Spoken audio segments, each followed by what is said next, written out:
Welcome to Rust Reality Recaps. Please do consider subscribing if you're new here, and like and share the video. So I have to make a small video talking about the wildfire situation happening in LA. As many people are aware, huge communities in Los Angeles have burnt to the ground. Many people have lost their homes. Communities are gone. Schools and churches are torched. People have died. It's really devastating. Some celebrities like Paris Hilton have lost their homes, and others who have been affected, such as Jennifer Garner, have been out on the ground working and volunteering. She made a heartwarming speech talking about how, even though she was lucky enough not to have lost anything, including her home, she's grown up in the area, and it's her community, her neighborhood, her church that is burnt down, and her heart breaks for the community, so she's there to help in whatever way she can. I'm sure she's donated money.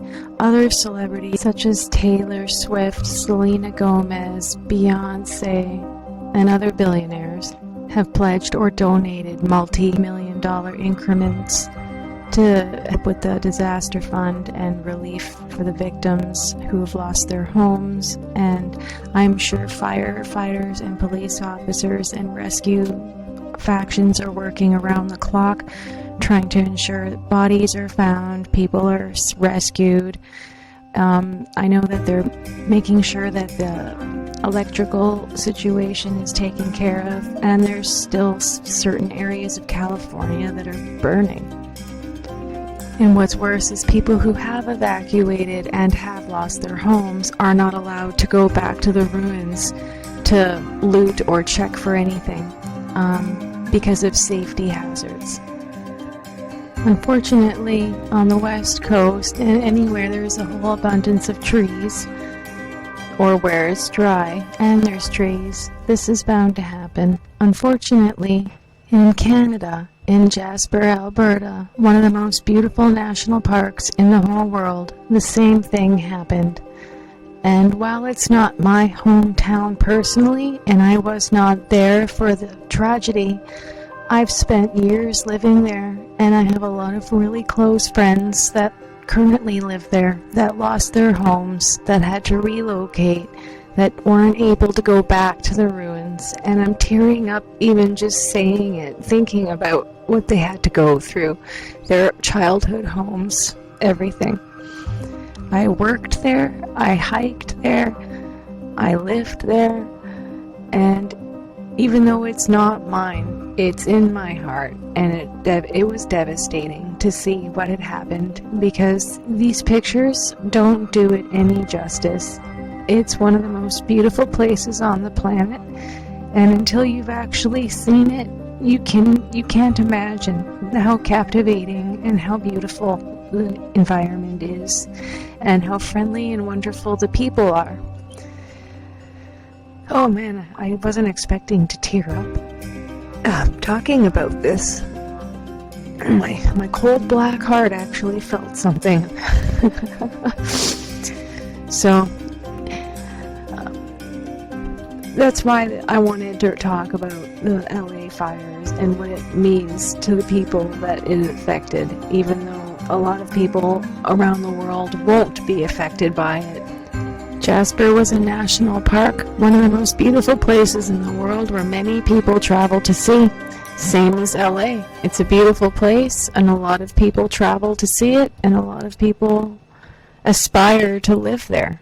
And it has a beauty that captivates, although nothing can quite captivate like winter in the Jasper. I miss hiking in the winter in Jasper, that's for sure. Moving right along, that's why I feel so strongly about these grief goblins chasing trauma, these grief grifters, as one would say. They have no shame in trying to monetize on this situation and make it about themselves. They're trying to get donations to their shady-ass charity known as Archwell Foundation. Allegedly, this is my opinion, my conspiracy theory, do your own research. Which, if you think about it, is just hilarious. They named it after their imaginary son.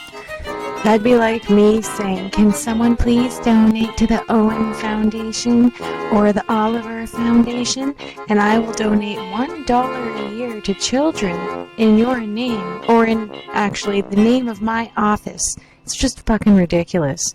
And they spend all the money on her horrible, wrinkled, oversized, ill-fitting, not tailored outfits, her spray tan, her horrible extensions that are greasy, and all her tacky gold jewelry that she loves to flaunt at people to feel special.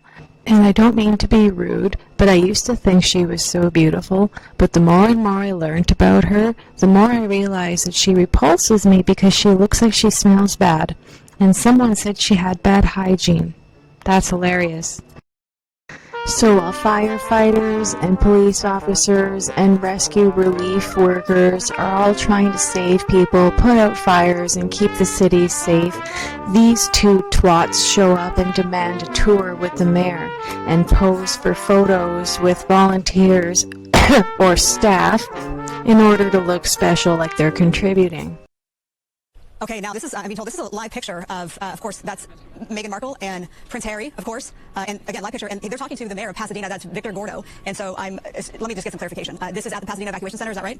Yep, so, pardon me, the Pasadena Convention Center serving as an evacuation site. So you see Meghan Markle and Prince Harry there. They've made their way there to obviously, show face and see what they can do in regards to the relief recovery effort. Can you hear me now? Yeah, Susan, I can hear you. Marla, can you hear me? Yes, I can hear you. We can hear you, and we're looking at Prince Harry and Meghan Markle. Correct. So not only that, if you see the gentleman with the vest that says Relief Team, WCK, that's Chef Jose Andres, who is here with his World Central Kitchen team. But yeah, right now I just see Prince Harry in the ball cap there and the dark polo. I've lost sight of Meghan Markle. I believe she is wending her way through towards the area where people are handing out food. So they just arrived here not that long ago, and we were alerted to the fact that they were here earlier today. We also had an opportunity to grab first partner Jennifer Siebel Newsom, who was also giving out food. You see, there we have a better shot of Princess Markle as Meghan, as she's wearing that LA ball cap and talking to some of the volunteers. Not a lot of big fanfare for their arrival, obviously. I'm sure they just wanted to come and offer support and well wishes as they are hanging out with the commoners, I guess. That's one way to put it, huh, Marla? Yeah, yeah. And again, I just see the backside of Chef Jose Andres, whose World Central Kitchen has been so generous in making sure that evacuees have food and first responders as well. I'm not even going to nitpick how she wasn't actually helping. She was just running around like a chicken with her head cut off, ignoring when people were giving her actual instructions and just posing for hugs. But people have been told that they can't return to the rubble of their homes, and yet Harry and Meghan get to walk all over and get a tour of everything. They don't even live in this area. They're not politicians, and they're not royals anymore. So what is the point of this other than attention and clout? And why is she bringing camera crews for attention if this was really intended to be an act of goodwill out of the kindness of her heart and the generosity? Here she's merching bags from her friend, and she's always merching shit. Harry went out of his way to get someone a donut, and that was such an act of kindness. He's being considered a hero. He might get another Pat Tillman award for that. I don't understand why he couldn't have just bought out the bakery and provided thousands of donuts for lots of people who are probably hungry, workers, survivors, whatever. People are hungry and they like donuts. They could afford it. Does this not remind you of Uvalde when she showed up for the children who were shot up at that school? Harry didn't show up for that, and I heard a really interesting reason why on this clip that I discovered on the Paula M channel, where she interviewed one of Meghan's former maids, anonymous, because she's afraid, most likely, of some retaliation or backlash, whether it be legal or personal. So please and thank you, Paula, for allowing me to use this clip, even though I didn't get your actual personal permission. And please check out her interview. Can you tell me what was it like to work there? What was her routine kind of thing? I don't know anything about her being a supermodel. I am 5'4", and she's shorter than me. Well, there was no routine, really, because they were never there. One thing we were told is that all of us, when we saw her, had to call her Royal Highness Princess Meghan, Duchess of Sussex, the first time. And after that, we had to call her Princess Meghan. The princess was yelling, telling her she should be grateful because she would still be broke and trying to scrape by if it wasn't for her. The black lady told her something like, I am your mom, and you can't talk to me like that. We were all surprised because she never introduced her as her the gardeners who didn't know what a curtsy was, and she threatened him with deportation, saying that she had the governor of California on speed dial, and all she needed to do was to call him and have any of us take it back to where we came from. I don't know where they were, but they were not at the mansion. I mean, even the cars didn't have car seats for children. She cut his cheek. One time I saw them have a very bad fight. She slapped him so hard that she cut his cheek. Mr. Markle grabbed her to stop her and told her to calm down. But she kept going and took off her ring. Stopped her and told her to calm down. But she kept going and she took off her rings and threw them at him. She threw them so hard that one of the diamonds came off her to stop, but she wasn't listening to anybody. And he got down on all fours and started looking for the rings. Some of the gardeners and two of the people with them also helped him look for the rings. And when they found them, the prince saw that a diamond was missing. Well, he was almost crying, and he just said, "Why did you do it?"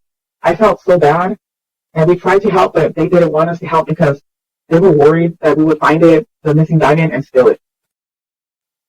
So when he was on the floor looking for the diamond, she just kept yelling at him. The things she said to him were just nasty. She yelled that it was his fault that she had lost her career, that she was famous and popular before she met him, and everybody loved her, and that because of him, she didn't have any friends, and that nobody wanted to hire her because of the family, and because they all thought he was a clown, and that he wasn't even bad enough for her, that he was stupid, and a lot of other stuff, but we didn't want to stay and listen because we felt bad for him. It was when they thought about that shooting in Texas.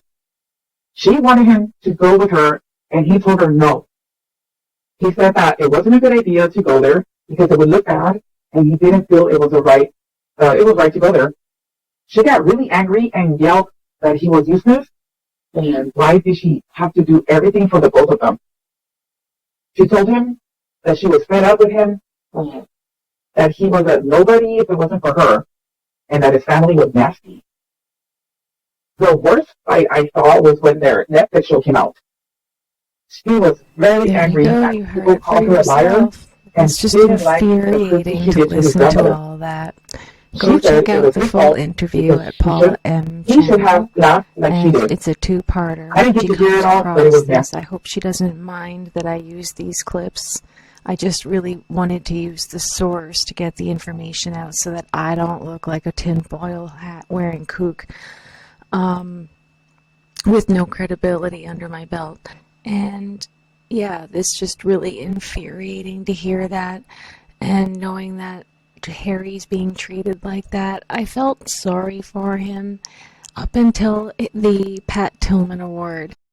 For those who don't know, as I had just learned, the Pat Tillman is an award that's given to heroes, people who have given their lives or dedicated some sort of service to people. And how has Harry done that? Pat Tillman's mother declined wanting him to have the award, and to prevent himself from being booed, he kept these veterans up as meat shield. He didn't ask nicely, like, please stay with me. No, you need to stay with me. Whoa. Come back. You guys got to stay here for me. Thank you, Elizabeth, Israel, and Kirsty. Stay here. You need to be with me. I'd like to begin So by because expressing my her deepest son gratitude died, to everyone he's at the Pat making Tillman it Foundation, about led him by because Rachel Johnson, Diana who I'm died. so honoured is here Such tonight. cringe. I'd also like to acknowledge the Tillman family, especially Mrs. Mary Tillman, Pat's mother. Her advocacy for Pat's legacy is deeply personal and one that I respect. The bond between a mother and son is eternal and transcends even the greatest losses. The truth is, I stand here not as Prince Harry Pat Tillman Award recipient, but rather a voice on behalf. And he really lost my vote there. But it still doesn't mean it's okay that she beats him and verbally abuses him. So now we know why he's with her in LA. He had no choice. If he didn't join her for this crusade, she would have beat him and verbally abused him and threw her rings at him, just like Uvalde. Thank you so much for tuning in. Please come back again for more. Have a good day.